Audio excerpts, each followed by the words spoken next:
বাংলাদেশ এখন আর আগের সেই নির্ভরশীল অবস্থানে নেই। দিন দিন বদলে যাচ্ছে দেশ, তৈরি হচ্ছে সম্ভাবনার নতুন দিগন্ত। বহু প্রতীক্ষার পর এখন সার্বভৌমত্ব রক্ষায় বাংলাদেশ আগের চেয়ে অনেক বেশি দৃঢ় ও আত্মবিশ্বাসী। একসময় যে দেশটি ছিল কৃষি নির্ভর, আজ সেটি উৎপাদনমুখী শিল্প খাতের মাধ্যমে অর্থনীতির চালিকা শক্তি হয়ে উঠেছে। বিশ্বে পোশাক শিল্পে এক অনন্য অবস্থান তৈরি করার পর বাংলাদেশ এবার নজর দিচ্ছে উচ্চ প্রযুক্তির সামরিক সরঞ্জাম তৈরির দিকে। আধুনিক rifle, rocket launcher, man portable missile ও সামরিক যান তৈরির মতো পদক্ষেপ নিচ্ছে দেশ।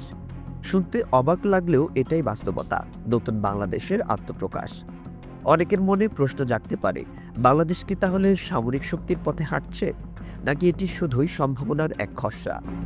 উত্তরটা বাস্তবতার দিকেই ইঙ্গিত করে।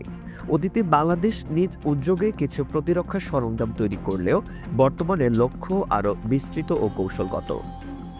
এবার বাংলাদেশ শুধু অস্ত্র কিনছে না, বরং উন্নত প্রযুক্তির সাহায্যে নিজেই উৎপাদন করছে কিছু আধুনিক ও কার্যকর সামরিক যন্ত্রাংশ। এই প্রক্রিয়ার সবচেয়ে বড় সহযোগী দেশ চীন। চীনের সঙ্গে দীর্ঘদিনের সম্পর্ক আজ আরও ঘনিষ্ঠ হয়েছে প্রযুক্তি হস্তান্তরের মাধ্যমে।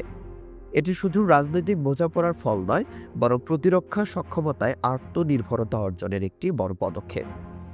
বাংলাদেশ ও চীনের দ্বিপাক্ষিক সম্পর্ক সময়ের পরীক্ষায় বারবার টিকে গেছে। অর্থনৈতিক বিনিয়োগ, কূটনৈতিক যোগাযোগ কিংবা প্রতিরক্ষা খাতে সহযোগিতা, সব দিক দিয়েই দুই দেশের সম্পর্ক দিন দিন দৃঢ় হচ্ছে।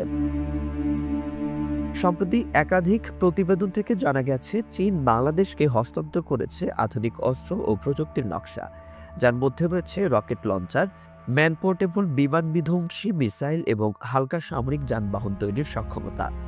এ প্রযুক্তি কাজে লাগিয়ে বাংলাদেশ নিজস্ব প্রতিরক্ষা শিল্প গড়ে তুলছে।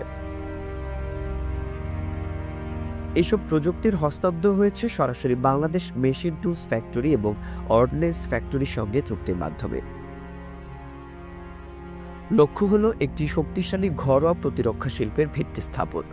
2012 সালে চীনের সহায়তায় প্রথম দেশীয়ভাবে তৈরি নৌযান নৌবাহিনীতে অন্তর্ভুক্ত হয়। সেই সময় থেকেই বাংলাদেশ ধীরে ধীরে আত্মনির্ভরতার দিকে এগোচ্ছে। এবার সেই প্রচেষ্টার গতি আরও বেড়েছে। রকেট লঞ্চার থেকে শুরু করে বিমান বিধ্বংসী ক্ষেপণাস্ত্র সবই এখন তৈরি হবে দেশের মাটিতে। এ প্রযুক্তি হস্তান্তর শুধু সামরিক দিক দিয়ে বাংলাদেশের অবস্থানকে শক্তিশালী করছে না, বরং আঞ্চলিক রাজনীতির হিসাব নিকাশেও পরিবর্তন আনতে পারে।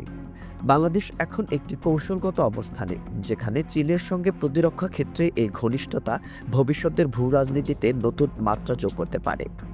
এখন প্রশ্ন, এই অগ্রগতি কি বাংলাদেশের ভবিষ্যৎ নিরাপত্তা নিশ্চিত করবে, নাকি এটি বৃহত্তর কোনো রাজনৈতিক কৌশলের অংশ?